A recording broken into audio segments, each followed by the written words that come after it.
hair only grows a ½ an inch a month.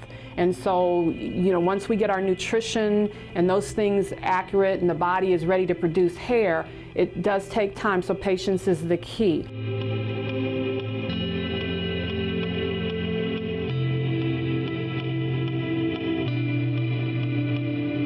Every girl has to have a bag of tricks, and some of the bags that we carry are large enough for that. Well, one of the bag of tricks I have are some of the keratin fibers that you'll find. They come in lots of different colors, so no matter what hair color you have, it even if you change your hair color, you can always use some of these products. And the way they work are like a mascara. They have a keratin fiber that actually adheres to each individual hair and will help it look thicker and fuller, and this is instantly. So while we're waiting on new hair to come, because hair only grows a ½ an inch a month, and so once we get our nutrition and those things accurate and the body is ready to produce hair, it does take time, so patience is the key. Volumizer shampoos and conditioners are wonderful instant fullness that you'll get. It actually helps the hair stand on end and repel each other so that they will have instant fullness in body. There's a few things out there that are not an instant solution, but are FDA approved to regrow hair, and that would be minoxidil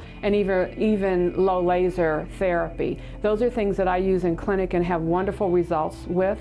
I've noticed with 5% minoxidil, even using it with women and men for the genetic form of hair loss typically, but I actually have had success using it with some of the other forms of hair thinning, or what we call alopecia.